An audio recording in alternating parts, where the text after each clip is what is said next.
በመጀመሪያ የምንመለከታት ኃያሏ ሀገር አሜሪካ ትሆናለች። ሀገር አሜሪካ ምንም እንኳን በዓመት ውስጥ በዛ ያለ የሞት ቅጣት ተፈጻሚ እንደምታደርግ ቢነገርም ከ1 እስከ 10 ባለው ደረጃ ውስጥ ግን የለችበትም። በአማካይ እስከ 20 የሚደርሱ ሰዎች በአሜሪካ በዓመት ውስጥ የሞት ቅጣት ተፈጻሚ የሚደረግባቸው ሲሆን አብዛኞቹ የሀገሪቱ ግዛቶች ግን በሕጋቸው ውስጥ የሞት ቅጣት ተፈጻሚነት ሕገወጥ ድርጊት እንደሆነ አስቀምጠውታል። ነገር ግን 11 የሚሆኑ ግዛቶች ይህን የሞት ቅጣት ተፈጻሚ የሚያደርጉ ሲሆን ወንጀለኞች እንደ ነፍስ ማጥፋት፣ የሀገር ክህደትና የአደንዛዥ ዝውውር ያሉ ወንጀሎችን ሲፈጽሙ ይህ የሞት ቅጣት የሚፈጸምባቸው ይሆናል።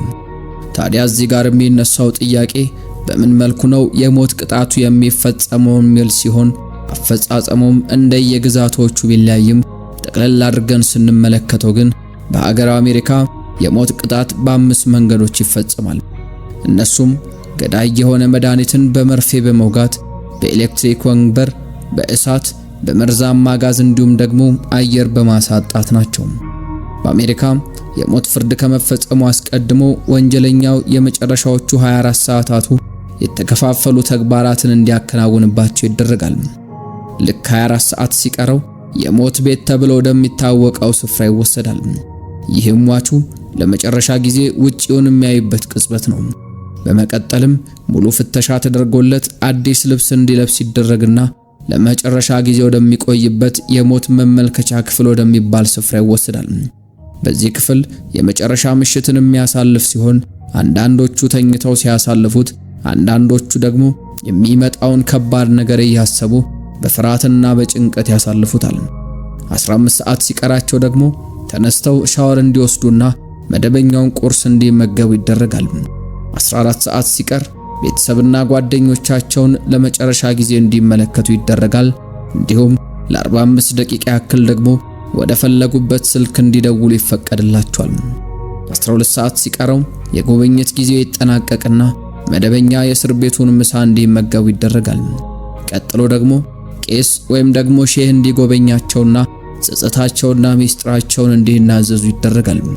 ይህም ህሊናቸው እንዲረጋጋና ነፃ እንዲሆኑ ያግዛል። 8 ሰዓታት ሲቀሩ ለመጨረሻ ጊዜ ፀሐይ ስትጠልቅ እንዲመለከቱ ይደረግና ለፈለጉት ሰው ደብዳቤ የሚጽፉበት 1 ሰዓት ብቻ ይሰጣቸዋል። 6 ሰዓት ሲቀር በ$30 የፈለጉትን ነገር አዘው እንዲመገቡ ይደረጋል። የሞት ቅጣቱ የሚፈጸመው በኤሌክትሪክ ወንበር ከሆነ እሳት እንዳይፈጠር በሚል ጸጉራቸው እንዲላጭ ይደረጋል። 5 ሰዓታት ሲቀሩ የመጨረሻ ሻወር እንዲወስዱና የመጨረሻውን ምግብ እንዲመገቡ ይደረጋል። 3 ሰዓታት ሲቀሩ ቅጣቱ ተፈጻሚ ሲደረግ የሚመለከቱ ምስክሮች በቦታው ላይ እንዲገኙ ይደረጋል። አንዳንዴም ፈቃደኛ የሆኑ የወንጀለኛው ቤተሰቦችም በስፍራው ይገኛሉ። 1 ሰዓት ሲቀር ሟቹ በ5 ጋርዶች ታጅቦ ቅጣቱ ወደሚፈጸምበት ክፍል ይገባና አስፈላጊው ዝግጅት ይከናወናል። 12 ደቂቃ ሲቀር ደግሞ ታዛቢና ምስክሮች ከመስታወት ጀርባ ሆነው እንዲመለከቱ ቦታቸውን እንዲይዙ ይደረጋል። ይህ መስታወት ወደ አንድ አቅጣጫ ብቻ የሚያሳይ ሲሆን ይህም ማለት ሟቹ አያያቸውም፣ እነሱ ግን ይመለከቱታል ማለት ነው። በመቀጠልም የመጨረሻ ቃላቸውን እንዲናገሩና ለመጨረሻ ጊዜም ቄስ ወይም ደግሞ ሼህ እንዲያናግሩ ተደርጎ በመጨረሻም የሞት ቅጣቱ ተፈጻሚ ይደረጋል። አሁን ላይ 2500 ሰዎች የሞት ቅጣት ሊፈጸምባቸው እየተጠባበቁ ሲሆን ይህንንም ቅጣት ለማስፈጸም ከ10 ዓመት በላይ እንደሚያስፈልግ ይነገራል። በአንድ ወቅት በሀገር አሜሪካ ጆርጅ ስቴኒ የሚባል የ14 ዓመት ታዳጊ የሞት ቅጣት ተፈጽሞበት እንደነበር የሚነገር ሲሆን ይህ ታዳጊ የ2 ሴቶችን ነፍስ የቀጠፈና በወቅቱም በኤሌክትሪክ ወንበር ላይ ቅጣቱ ሊፈጸምበት ሲል ቁመቱ አልደርስ ብሎ መጽሐፍ ቅዱስ ላይ ተቀምጦ ቅጣቱ ተፈጽሞበታል። ይሁንና ከ2005 ጀምሮ ከ18 ዓመት በታች በሆኑ ታዳጊዎች ላይ የሞት ቅጣት እንዳይፈጸም በሚል ሕግ እንዲወጣ ስለተደረገ አሁን ላይ በታዳጊዎች ላይ የሚፈጸም የሞት ቅጣት በሀገር አሜሪካ የለም።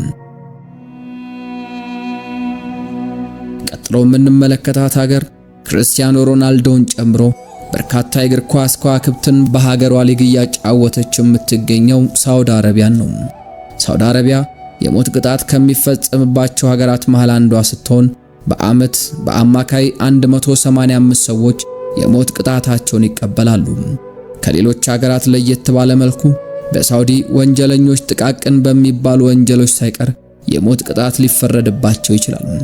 ዝርፊያ፣ ስለላና አደንዛዥ ዕፅ መሸጥ ለሞት ከሚያበቁ ወንጀሎች መሃል የሚካተቱ ሲሆን ከእስልምና ሃይማኖት መውጣት፣ በትዳር ላይ መማገጥ፣ የተመሳሳይ ጾታ ግንኙነትና ጥንቆላም ለሞት በቂ የሚባሉ ወንጀሎች ናቸው። ሳውዲ የሞት ቅጣቶችን ተፈጻሚ የምታደርገው በሶስት መንገዶች ሲሆን ሶስቱም ደግሞ አስገራሚ የሚባሉ ናቸው። የመጀመሪያው ባለሞ ተኳሾች ወይም ደግሞ በስናይፐሮች መገደል ነው። ሁለተኛው ደግሞ በድንጋይ ተወግሮ መሞት ነው። ወንጀለኞች በድንጋይ ተወግረው ከመገደላቸው አስቀድሞ ከአንገታቸው በታች በአሸዋ ውስጥም እንዲቀበሩ ይደረጋል። ከዚያም ሰዎች ሕይወታቸው እስኪያልፍ ድረስ በድንጋይ እንዲወግሯቸው ይደረጋል። ሶስተኛው መንገድ ደግሞ በሀገሪቱ በተደጋጋሚ የሚተገበረው በሰይፍ አንገትን በመቅላት ነው። ይህንን ለማስፈጸም በጣም ስል የሆነ ሰይፍ የሚጠቀሙ ሲሆን አንገታቸው የተቆረጠ ወንጀለኞች በአደባባይ ሕዝቡ እንዲያያቸው ይደረጋል። ይህም ሰዎች ተመሳሳይ ወንጀሎችን ቢሰሩ የሚጠብቃቸውን እንዲያውቁና እንዲጠነቀቁ ለማድረግ ነው። በሳውዲ የሞት ፍርድ ተፈጻሚ ሲሆን እንደ አሜሪካው ረዘም ያለ ጊዜን የሚፈጅ ሳይሆን በፍጥነት ተፈጻሚ የሚደረግበት አሰራር ነው። ወንጀለኞች አልሃየር በሚባል እስር ቤት እንዲቆዩ ከተደረገ በኋላ ከቤተሰብና ከወዳጆቻቸው ጋር እንዳይገናኙ ተደርጎ ይቆያሉ። በዚህ ወቅት አካላዊና አእምሯዊ ጫና የሚደረግባቸው ሲሆን ፍርድ ባገኙበት ዓመትም ቅጣቱ ተፈጻሚ የሚደረግ ይሆናል። እስኪ አሁን ደግሞ ወደ ሩቅ ምስራቅ እንሻገርና በሀገረ ጃፓን ያለውን የሞት ቅጣት አፈጻጸም ሂደት እናንሳ። ዲሞክራሲ ሰፍኖባቸዋል ከሚባሉ የዓለም ሀገራት መካከል ስሟ ከፊት የሚነሳው ጃፓን በዓመት ውስጥ 5 ሰዎች የሞት ፍርድ እንደሚፈጸምባቸው ይነገራል። በሀገረ ጃፓን 3 ወንጀሎች ወደ ሞት ቅጣት የሚያሻግሩ ሲሆን እነሱም ደግሞ ሀገርን መክዳት፣ ነፍስ ማጥፋትና ሀገር ተኮር ወንጀሎችም ናቸው። በአብዛኞቹ ሀገራት ወንጀለኞች ከሞታቸው በርካታ ቀናት አስቀድሞ የሚነገራቸው ሲሆን በጃፓን ግን ከዚህ በተቃራኒ ወንጀለኞቹ የሞት ፍርድ ቅጣቱ ሊፈጸምባቸው 1 ወይም 2 ሰዓት ብቻ ሲቀራቸው ነው የሚነገራቸው። ይህም ማለት ወንጀለኞቹ በምድር ላይ ያላቸው የመጨረሻ ቀን ዛሬ ይሁን የዛሬ ዓመት አሊያም ደግሞ ከ2 ሰዓት በኋላ አያውቁትም ማለት ነው። በተጨማሪም የሟች ቤተሰቦችም ግድያው ከተፈጸመ በኋላ ነው እንዲያውቁ የሚደረገው። ወንጀለኞች ጥብቅ የሆነ ጥበቃ በሚደረግበት እስር ቤት እንዲቆዩ የሚደረግ ሲሆን በክፍላቸው ውስጥ እንዴት እንደሚቀመጡ መመሪያ ይሰጣቸዋል። አጎንብሰው እንጂ ቀና ብለው መሄድ አይችሉም። ድምጻቸውን ከፍ አድርገው ማውራት አይችሉም። እንዲሁም በየቀኑ ከ13 ሰዓት በላይ የመስራት ግዴታ አለባቸው። በዚህ ሁሉ አስቸጋሪ ሁኔታ ውስጥ እንዲቆዩ ከተደረገ በኋላ ነው እንግዲህ ማንም ሳይሰማና እነሱም ሳይዘጋጁ የሞት ቅጣቱ ተፈጻሚ የሚሆንባቸው። ከጃፓን መለስ ስንል ደግሞ በዓለም ሕዝብ ብዛት ስሟ ከፊት የሚቀመጠው ቻይናን እናገኛለን። ከሌሎች ሀገራት በተለየ ቻይና በዓለማችን በአንድ ዓመት ውስጥ ብቻ በርካታ ሰዎች የሞት ቅጣት የሚፈጸምባቸው ሀገር ስትሆን በዓመት ውስጥ 1000 የሚያክሉ ዜጎቿ ይህ ፍርድ ይፈጸምባቸዋል። በቻይና ለሞት ፍርድ የሚያበቁ ወንጀሎች በርካታ ሲሆኑ ከነዚህም መሃል ማጭበርበር፣ የቦምብ ጥቃት መፈጸም፣ አመጽን መምራት፣ የመገንጠል እንቅስቃሴ፣ መንግስት ላይ ተቃውሞ መቀስቀስ፣ የሀገር ክህደት፣ ሰዎችን ወደ ቻይና ማስገባት፣ የመርከብ ላይ ዘረፋ፣ ሙስና፣ የአውሮፕላን ጠለፋ፣ የሀገር ምስጢር አሳልፈው መስጠትና ሌሎች በርካታ ወንጀሎችም ይጠቀሳሉ። በቻይና አንድ ሰው ምንም ያክል ሀብታምም ሆነ ዝነኛ ቢሆን ከሞት ፍርድ ቅጣት ማምለጥ የማይታሰብ ሲሆን እንደ አውሮፓውያን አቆጣጠር በ2022 የሀገሪቱ ከፍተኛ ባለስልጣን የነበሩት ፉ ጁንሃ $17 ሚሊዮን ጉቦ መቀበላቸው ተረጋግጦ በሞት ቅጣት መቀጣታቸውም ለዚሁ ማሳያ ነው። በተጨማሪም በ2014 ላይ ደግሞ ቢሊዮነሩ ሉሃን ወንጀለኛ መሆናቸው ተረጋግጦ በቀጣዩ ዓመት ማለትም በ2015 ላይ በሞት እንዲቀጡ ተደርጓል። የሞት ፍርዱ በጥይት አሊያም መርዛማ ነገርን በመርፌ በመውጋት የሚፈጸም ሲሆን ወንጀለኞች ፍርዱ ተፈጻሚ እስኪሆን ድረስ በአገሪቱ ትልቁ እስር ቤት ውስጥ እንዲቆዩ ይደረጋል። ሁሌም ቢሆን አጎንብሰው እንጂ ቀና ብለው እንዳይሄዱ የሚደረጉት ወንጀለኞች በቀን ከ16 ሰዓት በላይም እንዲሰሩ ይደረጋል። አሁን ደግሞ እዚሁ ጎረቤታችን ሀገር ጠጋ ብለን በሶማሊያ ያለውን ልማድ እንመልከት። በዓለም ላይ አደገኛ ከሚባሉ ሀገራት አንዷ የሆነችው የሀገራችን ጎረቤት ሶማሊያ በአፍሪካ የሞት ቅጣትን በአደባባይ ተፈጻሚ የምታደርግ ብቸኛዋ ሀገር ናት። በሶማሊያ የሞት ቅጣት በ3 መንገድ የሚፈጸም ሲሆን እነሱም በስቅላት፣ በጥይት መግደልና በድንጋይ መውገር ናቸው። በዓመት 13 ሰዎች በሞት የሚቀጡባት ሶማሊያ የሀገር ክህደት፣ ስለላ፣ ከመከላከያው ከርቶ መውጣት፣ ግድያ፣ ከእስልምና መውጣት፣ በትዳር ላይ መማገጥና ግብረ ሶዶማዊነት መሰል ወንጀሎች ለዚሁ እንደሚያበቁ ይነገራል። ወንጀለኞች ፍርዱ እስከሚፈጸም እጅግ አስቸጋሪና በሰዎች ወደ ተሞላው እስር ቤት እንዲገቡ የሚደረግ ሲሆን በዚያ ከቆዩ በኋላ ከላይ ከጠቀስናቸው መንገድ በአንዱ ቅጣቱ ተፈጻሚ ይደረጋል። በዚህ ዝርዝር ውስጥ ቀጥሎ የምንመለከታት ሀገር ደግሞ ሀገረ ቤላሩስ ናት። በአህጉር አውሮፓ የሞት ቅጣትን ተግባራዊ የምታደርገው ብቸኛው ሀገር የሆነችው ቤላሩስ ፖለቲካዊ ወንጀሎችን ጨምሮ ሌሎች ተያያዥ ወንጀሎችን የሚሰሩ ሰዎችን በሞት እንዲቀጡ ታደርጋለች። ወንጀለኞች ፍርድ ካገኙ በኋላ ቅጣቱ እስኪፈጸምባቸው ድረስ በአገሪቱ በሚገኝ አደገኛ እስር ቤት እንዲቆይ ይደረጋል። ይህ እስር ቤት በርካታ ፖለቲከኞች የሚታሰሩበት ስፍራ ነው። በቤላሩስ በዓመት 2 ሰዎች ይህ የሞት ቅጣት እንደሚፈጸምባቸው ይነገራል። አሁን ደግሞ በኢንዶኔዥያ ያለውን የሞት ቅጣት አፈጻጸም ሂደት እንንገራችሁ። በ2005 በኢንዶኔዥያ የአብዛኞቹ ሚዲያዎች አርዕስተ ዜና ተመሳሳይ ነበር። በወቅቱ 8 የአውስትራሊያ ዜግነት ያላቸው ሰዎች ወደ ሀገሪቱ አደንዛዥ ዕፅን ሲያስገቡ ተይዘው ነበር። ታዲያ ከነዚህ 8 ሰዎች መሃል 6ቱ የዕድሜ ልክ እስራት ሲፈረድባቸው፣ 2ቱ ግን የሞት ፍርድ ተፈርዶባቸው ነበር። ከ10 ዓመታት በኋላ በ2015 እነዚህ ወንጀለኞች በጥይት ተደብድበው እንዲገደሉ ተደርጓል። ምንም እንኳን ፍርዱ በወቅቱ ውዝግብ ቢያስነሳም ኢንዶኔዥያ ግን አሁንም ይህንኑ ቅጣት ቀጥላበታለች። አደንዛዥ ዕፅ መሸጥና መርከብን አግቶ መዝረፍን ጨምሮ በርካታ ወንጀሎች በዚህች ሀገር ለሞት ፍርድ እንደሚያበቁ ይነገራል።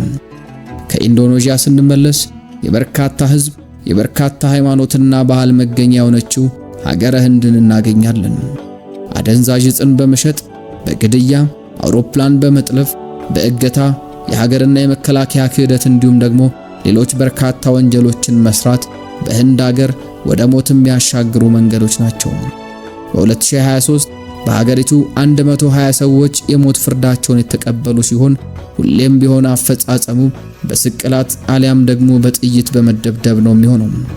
ህንድ እጅግ ጥብቅብቅ ባሉና ሰው በሚበዛባቸው እስር ቤቶቿ የምትታወቅ ሲሆን የሞት ፍርደኞችም ወደ እነዚህ አደገኛ እስር ቤቶች ተወስደው ቀናቸውን እንዲጠባበቁ ይደረጋል። ወንጀለኞቹ በዚያ ከቆዩ በኋላ ከሞታቸው ጥቂት ቀናት አስቀድሞ ይነገራቸውና በስቅላት አሊያም ደግሞ በጥይት ተደብድበው ሕይወታቸው እንዲያልፍ ይደረጋል። በመጨረሻም የምንመለከተው ደግሞ ከዓለም የተገለለችውና አስገራሚ ነገሮች የሚሰሙባት ሰሜን ኮሪያ ናት። እጅግ አስደናቂ በሆነ መልኩ የማይጠበቁ ነገሮችም ጭምር ወደ ሞት ፍርድ የሚያመሩባት ሰሜን ኮሪያ በሀገር ላይ ማሴር፣ ከጠላት ሀገር ጋር መስራት፣ አደገኛ መረጃዎችን ማሰራጨት፣ የውጭ ሀገራትን ዌብሳይቶች መጎብኘት፣ የውጭ ሀገራት ፊልሞችን ማየት፣ ዓለም አቀፍ ጥሪዎችን ማድረግ፣ የወሲብ ፊልሞችን መመልከትና ሌሎች አወዛጋቢ ነገሮችም ጭምር በዚህች ሀገር ላይ ለሞት ፍርድ ያበቃሉ። በተጨማሪም ከፍተኛ ባለስልጣናትም ጭምር በሞት የሚቀጡ ሲሆን የፕሬዝዳንቱ አጎትም ለዚህ ማሳያ ናቸው።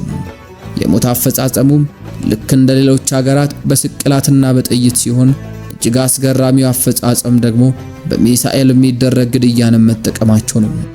አብዛኞቹ ግድያዎች ሰዎች በተሰበሰቡበት ቦታ የሚፈጸም ሲሆን በ2022 ላይ የ22 ዓመት ዕድሜ የነበረው አንድ ወጣት የውጭ ሀገር ሙዚቃ ሰምታል በሚል ግድያ ተፈጽሞበታል። እነዚህ ወንጀለኞች ከመሞታቸው አስቀድሞ በአንድ ካምፕ ውስጥ የሚቆዩ ሲሆን በቀን እስከ 20 ሰዓት በመስራት ያሳልፋሉ። አንዳንዴ ወንጀለኞች በካምፕ ውስጥ ካለው አስቸጋሪ ሁኔታ አንጻር ሕይወታቸው ያልፋል። ግድያው ሲፈጸም ቤተሰቦች የመገኘት ግዴታ ያለባቸው ሲሆን ይህም ማለት ማንም ሰው ከኪም ጆንጉን ስልጣን መንጠቅ እንደማይችል ለማሳየት ነው። ሀገሪቱም በዓመት በአማካይ 150 ሰዎች ላይ የሞት ፍርድን ተፈጻሚ ታደርጋለች። ላይክ አድርጉ፣ ሼር አድርጉ፣ ኮሜንት አድርጉ።